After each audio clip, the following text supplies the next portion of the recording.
Right. Liev. Well, if you're Russian, you say Liev. Liev. But the proper pronunciation in my family is Liev. Liev. Like Kiev. Yeah. Okay. I'm so okay. Sit up for Christ's sake. Thank you. So you've been here a long time. Well, in New York, yes, I Yeah, have. because Yeah. you've lost your Yeah. accent. And my real name is Kersti. Say that again? Kersti. Oh, that's great. Yeah, so it's even harder. My than son yours. is Sasha. Oh, nice. Okay. Alexander, Russian diminutive. Okay, okay, we're ready in 3, 2.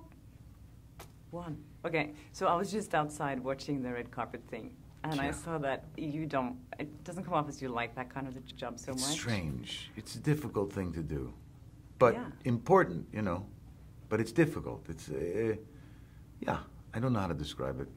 You know, you work on something and the experience of it is one thing and, yeah, it's complicated.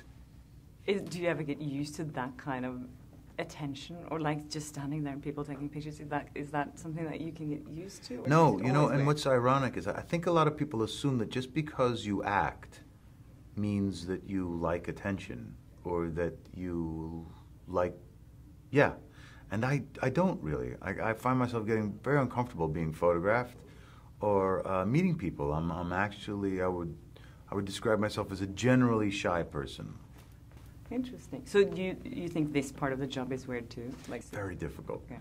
And what happens is you just get on autopilot. And Yeah. you try not to, because, you know, generally I try to answer things in as sincere a way as I possibly can. But after you've answered the same question 70 times, you start to look for, it starts to not feel so sincere anymore. Yeah. No. But I'm doing my best. You're doing good so far. Thank you. Okay, so about this movie, Yes. it's about existential things, of course, as well. Is that something that you spend a lot of time thinking about, or are you at the age in life now when you're just like trying to not think so much about these things? Unfortunately, I get existential way too often. Yes, I do think about existential things.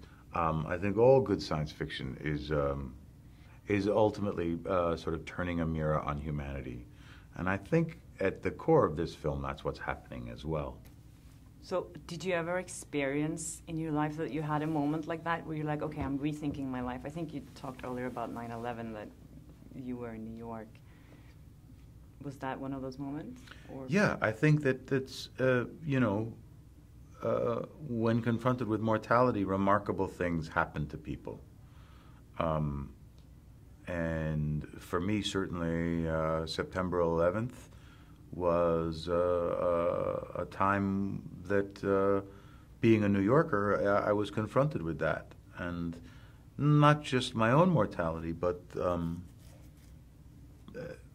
people I knew dying and in great numbers.